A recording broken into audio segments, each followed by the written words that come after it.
ஆண்டவரும் இரட்சகருமாகிய கிறிஸ்தேசுவின் நல்ல நாமத்தினாலே இந்த காலை தியானத்திற்கு உங்களை வரவேற்கிறேன். இந்த தியானம் உங்களுக்கு பிரயோஜனமாக இருந்தால், உங்களுடைய இல்லற வாழ்வுக்கு பிரயோஜனமாக இருந்தால், தயவு செய்து மற்ற குடும்பங்களுக்கும் இதை பகிர்ந்து கொடுத்து அவர்களுக்கும் தேவனுடைய வார்த்தையை அவங்க கற்றுக்கொள்ள உதவுங்கள்.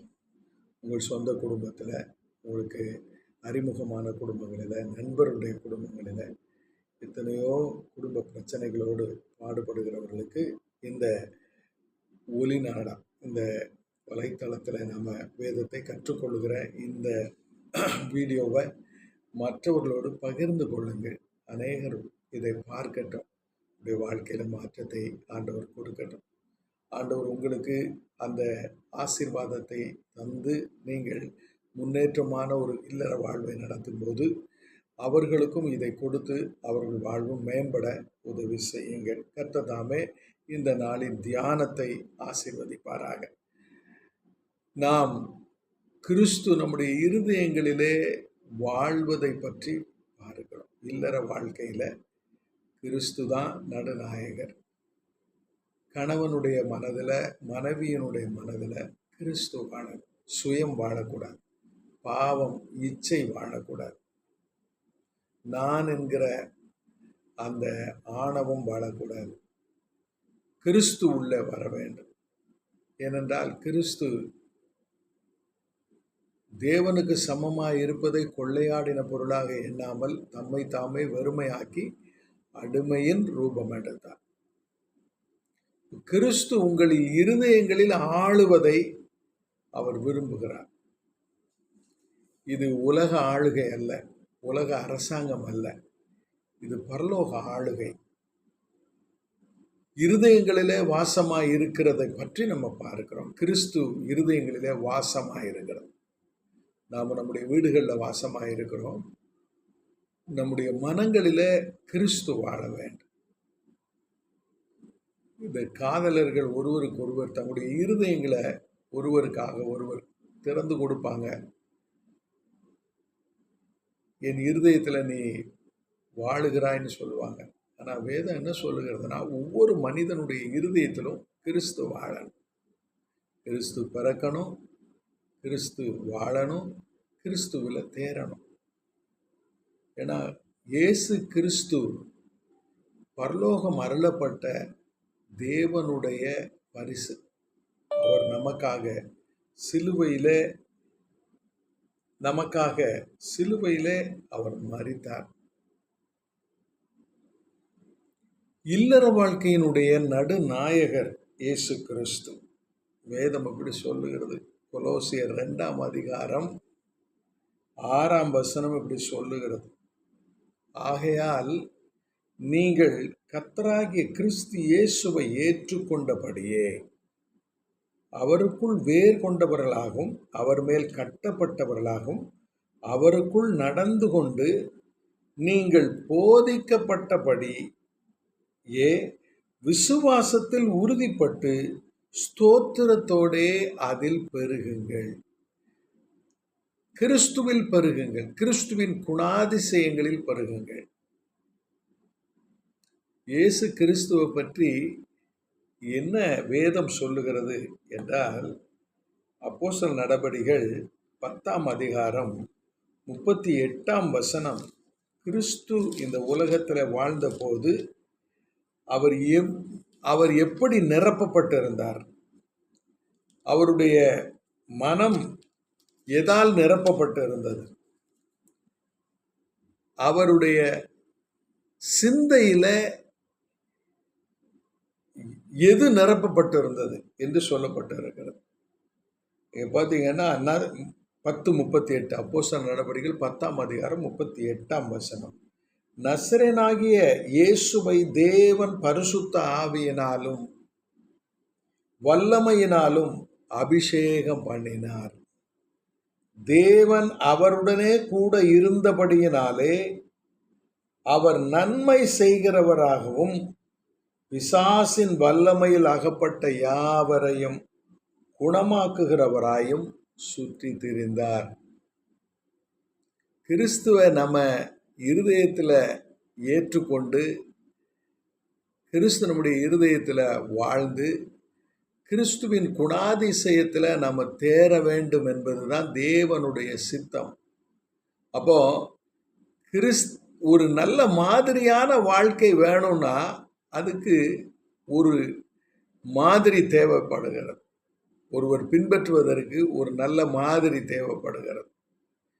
கிறிஸ்தவ இல்லறத்தில் ஈடுபடுகிற கணவன் மனைவி இந்த கிறிஸ்தவ இல்லறத்தை மகிழ்ச்சியோடு ஒரு குட்டி பரலோகமாக மாற்றுவதற்கு ஒரு மாதிரி தேவைப்படுகிறது. அது என்ன மாதிரி? அது யார் அந்த மாதிரி? கிறிஸ்து தான் மாதிரி. அவர் இந்த உலகத்தில் வாழ்ந்தபோது 33.5 வருடம் வாழ்ந்தபோது அவருடைய இருதயம் தேவனுடைய ஆவியானவராலே நிரப்பப்பட்டிருந்தது. தேவனுடைய ஆவியானவருக்கு என்ன பெயர் தெரியுமா? தேற்றரவாளர், உதவியாளர், உதவுகிறவர். கணவன் மனைவிக்கும் மனைவி கணவனுக்கும் உதவும்படி ஏற்ற துணையை ஆண்டவர் கொடுத்தார். அப்போ நம்முடைய இருதயங்களில் கிறிஸ்து வாசமாயிருக்கணும். கிறிஸ்து நம்முடைய இருதயங்களில் உருவாகி வாசமாகி அவர் நம்ம படிப்படியாக தேறினவர்களாக மாற்றணும். அதனால் கிறிஸ்துவனுடைய மாதிரியை நம்ம பின்பற்றும்படி அழைக்கப்படுகிறோம். கிறிஸ்துவனுடைய மாதிரியை. அப்போ கிறிஸ்து எப்படி இந்த உலகத்தில் வாழும்போது வாழ்ந்தார்னா அவர் பரிசுத்த ஆவியினாலே நிரப்பப்பட்டார். இது கிறிஸ்துவை ஏற்றுக்கொள்ளாத உள்ளங்களில் இந்த உலக அதிபதி ஆளுகை செய்வார். கிறிஸ்துவை ஏற்றுக்கொண்டவருடைய இருதயங்களில் கிறிஸ்து ஆளுகை செய்வார். பாருங்க, கொலோசியர் 3ஆம் அதிகாரத்தில் தேவனுடைய மனிதன் அப்போஸ்தலனாகிய பவுல் எழுதும்போது கிறிஸ்து நம்முடைய இருதயங்களில் எப்படி வாழ வேண்டும் என்று சொல்லி அவர் சொல்லுகிறத நம்ம பார்க்கலாம். பாருங்க, 3ஆம் அதிகாரம் 14ஆம் வசனம், 3:14. இவை எல்லாவற்றின் மேலும் பூரண சற்குணத்தின் கட்டாகிய அன்பை தரித்து கொள்ளுங்கள். தேவ சமாதானம் உங்கள் இருதயங்களில் ஆழ கடவது. கிறிஸ்துவனுடைய இருதயத்தில் தேவ சமாதானம் ஆளுகை செய்தது. தேவனுடைய ஆவியானவர் ஆளுகை செய்தார். தேற்றரவு செய்கிற பரிசுத்த ஆவியானவர் ஆளுகை செய்தார். தேற்றரவாளனுக்கு இன்னொரு பேர் பணிவிடையின் ஆவியானவர். பணிவிடையின் ஆவியானவர். நாம நிரப்பப்பட்டு இருக்கிறது எதால நிரப்பப்பட்டு இருக்கிறோம்? உலக சிந்தையால, உலக அதிபதியினுடைய அந்த அசுத்த ஆவியினால நிரப்பப்பட்டிருந்தா, அசுத்த சிந்தைகளால் நிரப்பப்பட்டிருப்போம். கிறிஸ்துவின் ஆவியை உடையவர்களாக இருந்தால் தேவ சமாதானம் நம்முடைய இருதயங்களில் ஆளுகை செய்யும். தேவனுடைய ஆளுகை இந்த உலகத்தின் மேல இல்லை, நம்முடைய இருதயங்களில் ஆளுகை செய்கிறது. இந்த தேவனுடைய ராஜ்யம் நம்முடைய இருதயங்களுக்குள்ள உருவாகிறது. அது படிப்படியா கிறிஸ்துவை கற்றுக்கொள்வதனால் உருவாகிறது. நான் இயேசுவை ஏற்றுக்கொண்ட பிறகு என்னுடைய வாழ்க்கையில படிப்படியான முன்னேற்றம். அது என்ன சொல்லுகிறது?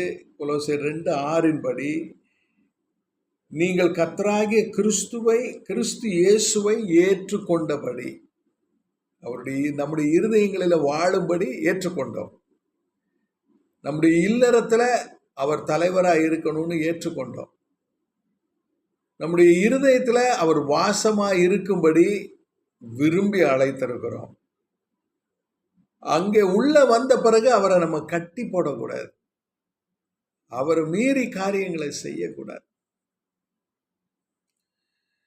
குடும்ப ஆலோசனைகளில் ஆலோசனை கொடுப்பாங்க, எப்படி நடந்து கொள்ளணும், எப்படி நடந்து கொள்ளக்கூடாதுன்னு. ஆனால் கிறிஸ்தவ ஆலோசனையில் அது சொல்லப்படாது. என்ன சொல்லப்படும்னா, கிறிஸ்து உங்கள் இருதயங்களில் வாழ அனுமதி கொடுங்க, அவரை கட்டி போடாதங்க, அவரை நீங்கள் ஏற்றுக்கொண்டபடி அவர் உங்கள் இருதயங்களில், உங்கள் அவயவங்களில் வாழும்படி நீங்க அவருக்கு உங்களை அர்ப்பணியுங்கள். அப்படி அர்ப்பணிக்க அர்ப்பணிக்க அர்ப்பணிக்க கணவன் மனைவிக்கும், மனைவி கணவனுக்கும் உற்ற துணையா மாறி போவீங்க. அந்த இல்லறம் கிறிஸ்து ஆளுகை செய்கிற இல்லறமாயிருக்கும். அதற்கு கிறிஸ்துவை ஏற்றுக்கொண்டபடி அவரில் வேர் கொண்டு, அவரில் கட்டப்பட்டு, அதாவது ஒரு வீடு கட்டப்படுவது போல படிப்படியாக கட்டப்பட்டு அதிலே நீங்கள் பெருகுங்கள். காலை வேளையில கிறிஸ்து நமக்கு அவருடைய திவ்ய ஸ்வாவங்களை கொடுக்கிறார். அவருடைய திவ்ய ஸ்வாவம், தேவனுடைய வார்த்தையில திவ்ய ஸ்வாபங்கள் இருக்கிறது. தேவனிடத்துல திவ்ய ஸ்வாபம், திவ்யன்னா உன்னதமான திவ்ய ஸ்வாபம்.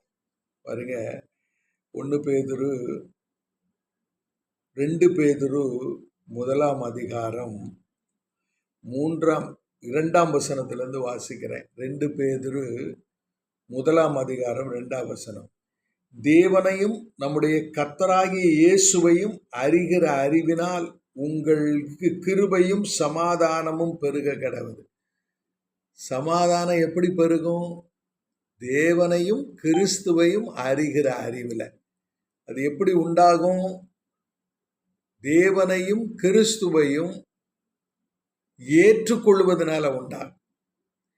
ஏற்றுக்கொண்டு அவரில் வேறு கொண்டு அவரில் பெருகுகிறவர்களாய் நம்ம மாறணும். அப்படி அவர் சொல்லிட்டு, இந்த இயேசுவை அறிகிற அறிவில் உங்களுக்கு கிருபையும் சமாதானமும். அப்படின்னா என்ன? நாள்தோறும் கிறிஸ்துவ நாம எல்லா சந்தர்ப்பங்களிலும் அவர் எப்படி நடந்து கொண்டார்னு அறிந்து கொள்ளும் போது நமக்கு கிருபையும் சமாதானமும் பெறுகிறது. அந்த 3ஆம் வசனம் இப்படி சொல்லுகிறது, தம்முடைய மகிமையினாலும் காருண்யத்தினாலும் நம்மை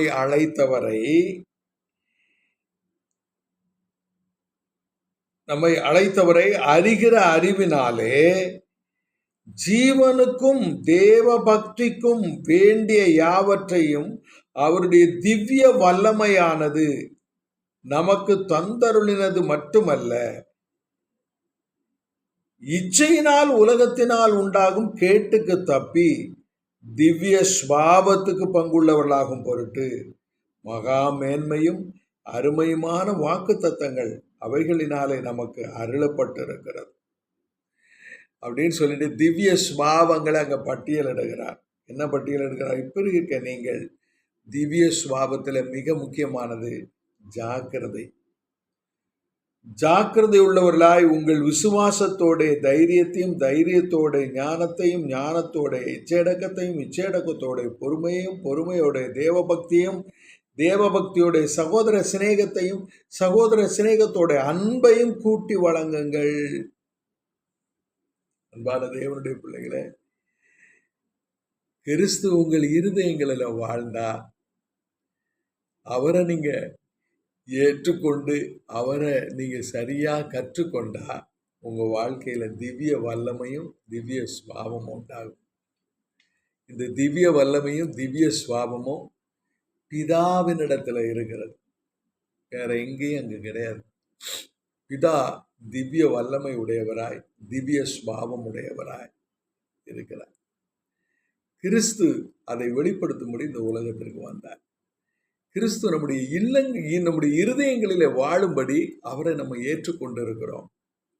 அப்படியானால் கிறிஸ்துவினுடைய திவ்ய சுவாபங்களான ஜாக்கிரதை, விசுவாசம், தைரியம், ஞானம், இச்சையடக்கம், பொறுமை, தேவபக்தி, சகோதர சிநேகம், இதோடு அன்பு, இது நம்முடைய வாழ்க்கையினுடைய வேரில் இருக்கணும்.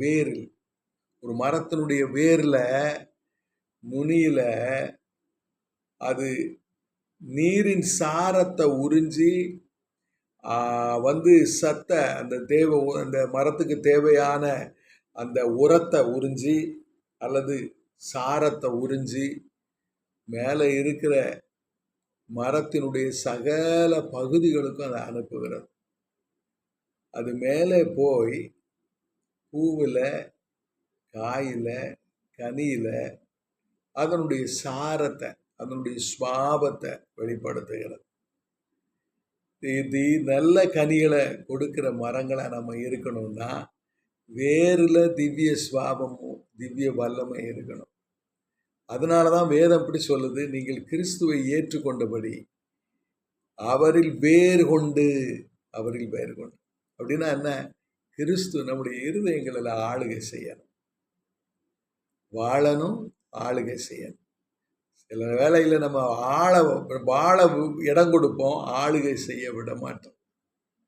ஆளுகை செய்ய கிறிஸ்துவை உங்கள் வாழ்க்கையில் நீங்கள் விட்டு கொடுத்தீங்கன்னா கிறிஸ்து உங்கள் இருதயங்களில் வாழ்வார். அப்படின்னா உங்கள் வாழ்க்கையில் திவ்ய சுபாவம், அதாவது ஜாக்கிரதை, அந்த 9 வகையான திவ்ய சுபாவங்கள் உருவாகும். அன்பான தேவனுடைய பிள்ளைகளே, கிறிஸ்துவை ஏற்றுக்கொண்டு அவரில் வேர் கொண்டு அவரில் கட்டப்பட்டு அதில் பெருகிறவர்களாக இருக்கணும். இன்றைக்கு ஆண்டவர் நமக்கு திவ்ய சுபாவங்களை தரும்படி நம்முடைய இருதயங்களிலே ஆளுகை செய்ய விரும்புகிறார். நீங்கள் அவருக்கு உங்கள் வாழ்க்கையை ஒப்பு கொடுத்தீங்கன்னா, இருதயத்தை கொடுத்தீங்கன்னா, இருதயத்தில் ஆளுகை செய்ய ஒப்பு கொடுத்தீங்கன்னா உங்கள் வாழ்க்கையில் இங்கே இந்த உலகத்திலேயே ஒரு குட்டி பரலோகமாக உங்கள் இல்லறம் மாறும். தேவனுடைய வார்த்தை சகல வல்லமையுடையது. வசனம் என்ன சொல்லுகிறதா? சகல பிரஸ்தாபத்தை பார்க்கிலும் அவர் தம்முடைய வார்த்தையை மகிமைப்படுத்தி இருக்கிறார். இந்த காலை வேளையில் கிறிஸ்து நம்முடைய இருதயங்களில் வாசமாக இருப்பதற்கு நம்முடைய வாழ்க்கை ஆண்டவருக்கு ஒப்பு கொடுப்போம். ஆண்டவர் நம்மை ஆசீர்வதிப்பார். கர்த்தர் இந்த வார்த்தைகளை ஆசீர்வதிப்பாராக. ஜெபிப்போம். நல்ல ஆண்டவரே, இந்த காலை வேளைக்காக துதிக்கிறோம். தொடர்ந்து திவ்ய சுவாபங்களுக்கு சொந்தக்காரர்களாய் கிறிஸ்து எங்கள் இருதயங்களில் வாழ ஆளுகை செய்ய நாங்கள் விட்டு கொடுக்க கணவனும் மனைவியுமாக தேவ அன்பிலே பெருக கிருபை தாரும். நீர் அதை எங்களுடைய இருதயங்களிலே வாசமாகி ஆண்டவரை வாழ்ந்து எங்களுக்கு அந்த சந்தர்ப்பங்களிலே அதை அருளுகிறீர் என்பதை உணர்ந்து ஒவ்வொரு நாளும் பகலிலே நாங்கள் கிறிஸ்துவை தரித்து கொண்டவர்களாக வாழ எங்களுக்கு உதவி செய். இயேசுவின் நாமத்தில் வேண்டுகிறோம் நல்ல பிதாவே, ஆமென். இந்த வீடியோஸை மற்றவர்களுக்கும் நீங்கள் பகிர்ந்து கொடுத்து உதவுங்கள். கர்த்தர் உங்களை ஆசீர்வதிப்பார். Thank you very much.